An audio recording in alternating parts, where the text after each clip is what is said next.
Hi, hand readers. Today's topic is writer's forks, which occur when the end of the headline or the airline in the five-element system splits into two to create a fork. My name's Jennifer. I'm based in Johannesburg. I've been reading hands and writing about palmistry and chirology for so many years.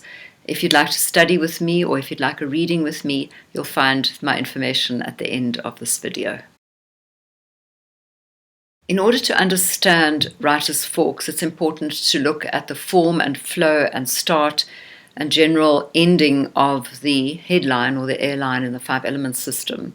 And the line begins somewhere between the base of the index finger and the protrusion of the thumb and runs in a transverse direction across the palm to end in a whole variety of possible different endings. The airlines in our hands associate with our thought process and how we think of and understand and receive information, and in essence they relate to the quality of our mental life. As we'll see in a moment, the position that the line ends, or rather the fork lies or resides, has some bearing on its interpretation.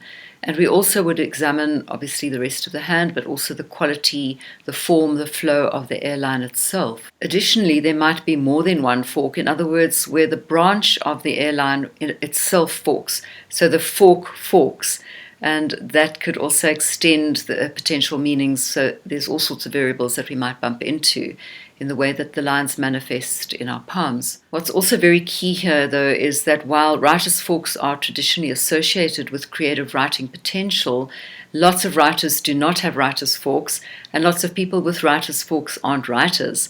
So let's have a look now at what exactly a writer's fork could mean, especially if the person who presents with them isn't a writer. It's key here that forks are generally very positive markings. They're a sign of versatility in the person. So there's a duplication of the way the person thinks. There could be a kind of a thinking on two levels or two ways of seeing things. For example, they might be really good at research type activities, like an orientation towards research, but also be able to see things from a creative, more right-brained perspective. So their creativity and their imagination would be running concurrent with the more so-called left-brain practical side of the way that they approach things or think about things. Another thing is that writer's forks pertain to the ability in the person to see things from two different perspectives. They're often called the lawyer's fork. So there's a judicial quality. The person will have less biased opinions, for example. They will consider all possibilities and possibly enjoy debating. Also consider that sometimes writer's forks look like snake tongues. And of course, in our colloquialism, a snake's tongue means that you are being dishonest if you speak with a snake's tongue. But this doesn't really necessarily show dishonesty in a person, unless, of course, it's supported by other markings of dishonesty, such as a very bent baby finger. But basically, it could show that the person has that kind of sharp tongue and sharp-mindedness and that slight sarcastic bent in the way that they think about things. It's important, too, to learn the symbolism of the mounts. The mounts, of course, are the protuberances of flesh in the various areas of the hands. And that where that writer's fork lands or lies is going to have some significance on the meaning or on the interpretation. And astrology and palmistry, of course, enjoy a long-standing, let's say, shared mythology. So it's very advised that you, as a hand reader, studies the mythology of the mounts. And it's mostly likely that the writer's fork will end either on the moon mount, or it'll be on the upper Mars mount or the Uranus mount, depending on your perspective.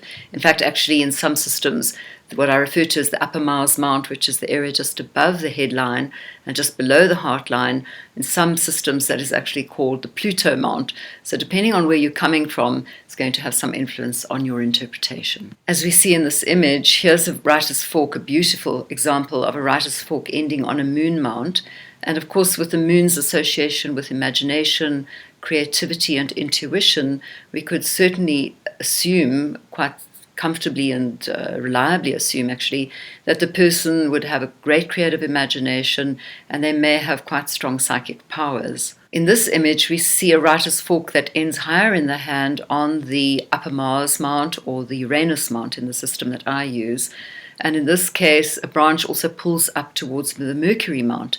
So here we have a person with added mental astuteness, someone who might be shrewd in business, for example, and who would have talent for teaching. And then from a Uranian perspective, we could say this person would be inventive, they would be an individualist, they would have proficiency with technology.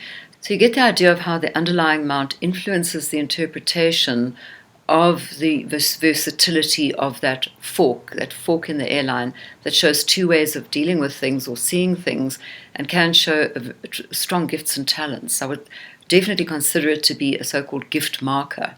Writer's forks might also open the conversation around two potential directives in the person's life.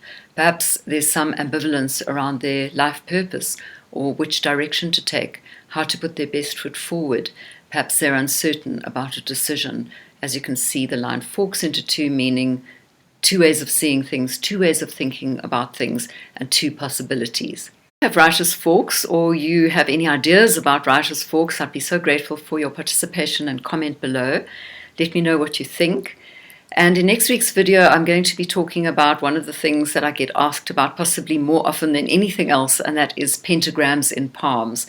I thought I'll just talk a little about how lines converge to create in occasional hands this pentagram effect, this five-pointed star, and how readers, if they're looking at things from a more right-brain perspective, might choose to interpret them. See you next week. Thanks so much for watching and listening. Bye.